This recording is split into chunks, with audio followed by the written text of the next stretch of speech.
Desidido ang gobyerno ng Israel na tuluyang burahin ang militanteng Hamas na sorpresang umatake sa kanilang bansa. Samantala, nagbabala naman ang Amerika sa mga sumusuporta sa Hamas na huwag gumawa ng aksyon na magpapatindi sa giyera. Si Joy Salamatin sa report. Bumuo na ng emergency government si Israel Prime Minister Benjamin Netanyahu sa ikalimang araw ng giyera kontra Hamas. Layo nito na magkaisa maging ang mga opposition leaders sa Israel upang tuluyang burahin ang militanteng grupo.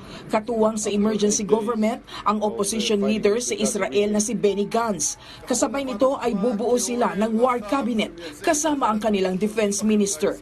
Dahil dito, walang anumang panukalang batas o desisyon ng emergency government ang ipatutupad ng walang kaugnayan sa giyera. Katunayan, walang patid ang naging mga pag-atake ng Israel sa Gaza sa nagdaang magdamag.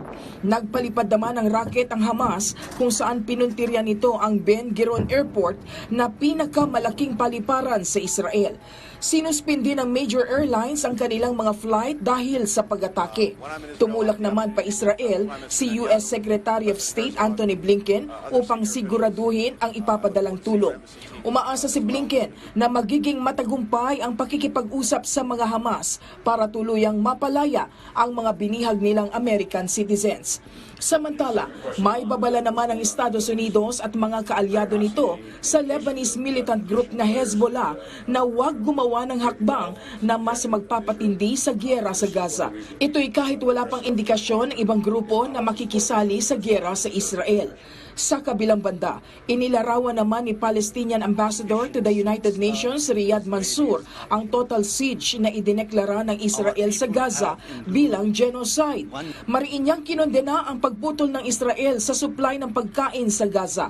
Sa ngayon, mahigpit nang nakikipag-ugnayan ng US sa Israel at Egypt para sa ligtas na paglikas sa mga sibilyang naipit sa kaguluhan sa Gaza. Tumanggi muna si US National Security Advisor Jake Sullivan na ibahagi ang mga detalye hinggil dito.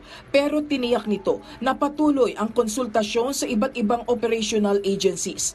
Batay sa huling tala, umabot na sa mahigit 2,000 ang bilang ng namatay sa magkabilang panig, kung saan karamihan sa mahigit 1,200 na naitalang fatality sa panig ng Israel ay pawang mga sibilyan. Joy Salamatin para sa Bayan.